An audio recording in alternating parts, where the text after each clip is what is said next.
Hi friends! Today we're talking about how much meat you can expect when butchering livestock. We'll go over averages for the common species, and I'll also share how our last goats performed as far as meat yield, comparing our Boer and Spanish breeds.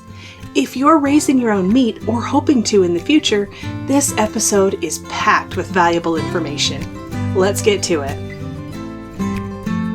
Hey friends, welcome to the Get Goatwise podcast. Are you longing to raise goats and other animals for food but don't know where to start? Do you want to be more self-sufficient and less dependent on the grocery store? Do you wish you had a mentor to walk you through raising livestock? Hi, I'm Millie, animal scientist, cattle girl turned goat rancher, co-owner of Dry Creek Livestock, and simple living enthusiast. For 15 years, I've been on a mission to raise all of our own meat, eggs, and dairy.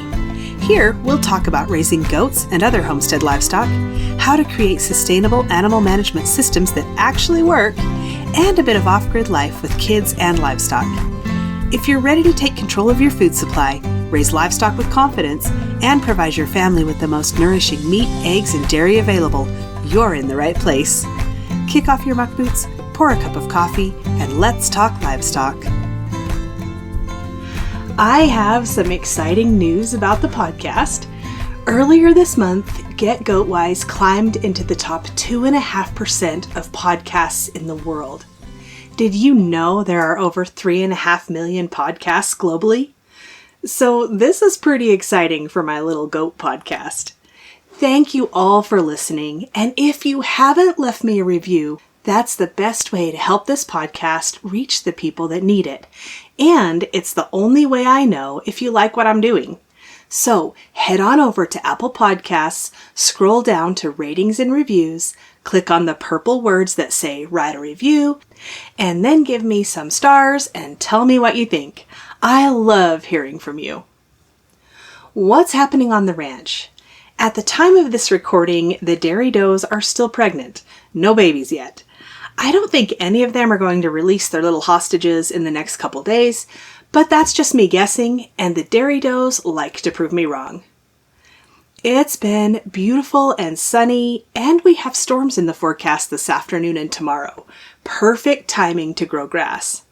That means we're busy trying to get ahead of the rain. Sage is almost finished mowing, and it looks so good. As soon as the mowing is done, we'll start spreading compost. We take all the manure we clean out of barns and pens and pile it up to let it compost. Some of it has been composting for 3 years or longer, and it should be a great addition to our soils. We are prepping some areas to interseed annuals among the perennials to hopefully build organic matter in the soil and cover exposed areas between plants. And this compost should give us a boost on that project. We are planning to test some new regenerative efforts this year on a few acres, evaluate the results, and expand on what's working. Stacy's off doing contract fence work, and as soon as he's ahead of where he needs to be on that, we'll get working on some of our fence projects and fit them in between his other work. We have 10 more goats going for processing next week, and I thought it would be fun to talk about the results from the first 10 we processed.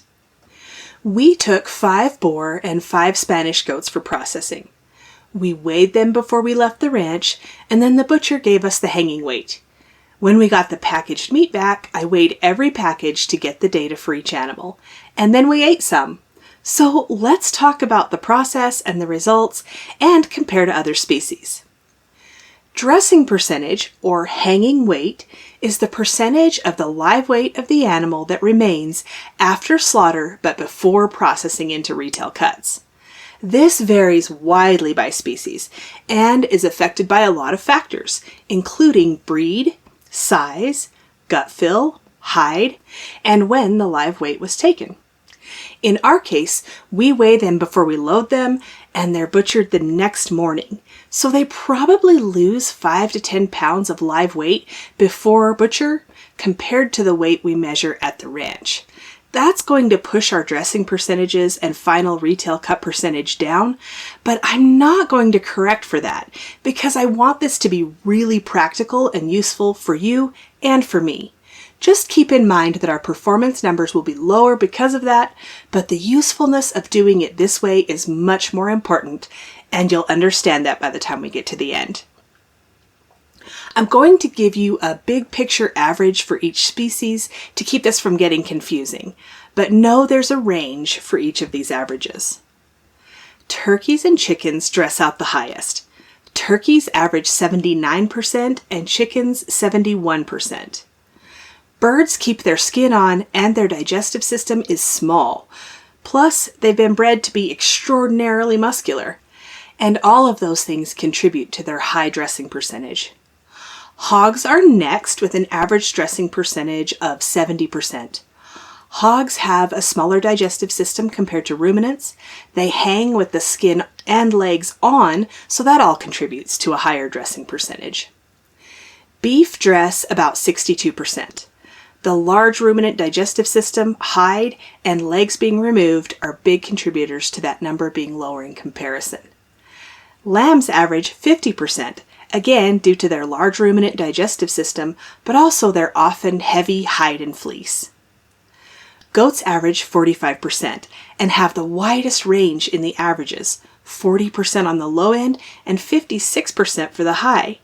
Of course, the ruminant digestive system plays a role here, but there are some other factors that contribute also. Dairy breeds. Non-breeding males from dairy herds are included in this average. Since they have much lower muscling, they dress out at the lower end of the average. It would be interesting to see what happens to the beef cattle average if they included dairy cattle in that. And maybe they should, because dairy cattle are a huge part of the beef supply. Goats are butchered at a wide variety of weights. Some ethnic groups prefer small goats, and they dress very low. There's also a market for great big goats, and a big meat goat will dress much higher, which would represent the upper end of the range. Our goats dressed 49.8%, which is really good for grass-fed, grass-finished goats that were definitely not fat. How did the Boer compare to the Spanish? The Spanish goats dressed 0.2% higher than the Boer goats. That's not enough difference to matter. What's more important in our production setting is that the Spanish goats produce a carcass that is comparable to the Boer goats, and they did. The butcher told me that he was surprised because once the hides were off, he couldn't tell a difference between the Boer and Spanish. That was great to hear. Once the carcasses are hung to cool, they will experience what we call cooler shrink, sometimes just shrink. Meat is around 70 to 75% water, so as the carcasses cool and air is circulated around them, they'll lose moisture through evaporative cooling. Fatter animals have less shrink, leaner animals shrink more. The average shrink for most livestock carcasses is 3 to 5% in the first 24 hours. However, this is much higher in goats and can be up to 10% due to their leanness and smaller overall size. After the carcasses have cooled and hung for a predetermined amount of time, which varies by processor, they are cut into subprimals or retail cuts and packaged. We'll talk retail cuts here. The percentage of retail cuts is sometimes calculated from chilled carcass weight and sometimes from live weight. We're going to use live weight because it makes more sense for our purposes. And when you're raising your own and want to estimate pounds of cut and packaged meat, it makes more sense to calculate that from live weight and leave shrink and all the other variables out of the equation because ultimately they don't matter. What I really want to know is if I butcher a goat of a certain live weight, how much packaged meat will I get? From a practical perspective, when I weigh a goat at my place and then take it to the butcher, how much meat can I expect to pick up in beautiful white packages? That's the kind of information we need to make management decisions. Here are average retail cuts as a percentage of live weight for different species. Turkeys, 70 to 75%. Really close to their dressing percentage because most of the carcass is edible. Chickens, 65 to 70%. Similar to turkeys. Pork, 53 to 60%. Beef, 41 to 50%. lamb 35 to 42%, and goats 30 to 40%. So, how did ours perform? Overall percentage was 34.25%. The Boer goats were 34.4%, and Spanish were 34.1%. I'm pleased with that. Before we butchered any goats, I needed to calculate an estimated meat yield so I wouldn't oversell what the goats would produce. After a lot of research and adjustments for our type of goats, I was expecting 24 pounds of packaged meat from an 80-pound goat. That's 30% of live weight. That was pretty close to what they actually yielded, and I'm glad it was low rather than high. In my original estimate, I lowered the yield due to grass finishing, and it looks like I didn't need to do that. We'll do the same calculations with the 10 that go in next week and see how it all shakes out. The last thing we did before we shipped out goat meat on Monday was cook some up and try it out. You should probably know that I'm kind of a meat snob. I was raised on beef, and that'll always be my favorite. I like pork a lot. Everyone loves bacon, right? I've eaten great lamb, but it doesn't sit well with me, so I don't eat it often.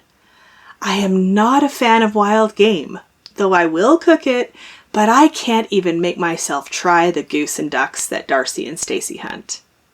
That said, the first time we tried goat many years ago, I was hesitant. We did goat chops, and they were very good. Much more like beef than lamb, and my girls especially loved them. This goat being grass-fed, I started with a recipe for birria, Mexican stew that is traditionally made with goat or lamb. I'm sure you've heard of this. It's been pretty popular. Anyway, it's a slow-cooked stew with peppers and spices, and it turned out fabulous. Then you take the leftovers and make birria tacos served with dipping sauce from the stew, and then birria nachos. It's so versatile, and I'm all about cooking once and eating 3 times. So if you've been hesitant to try goat, don't be. Especially if you're a beef lover, goat might be your next favorite meat.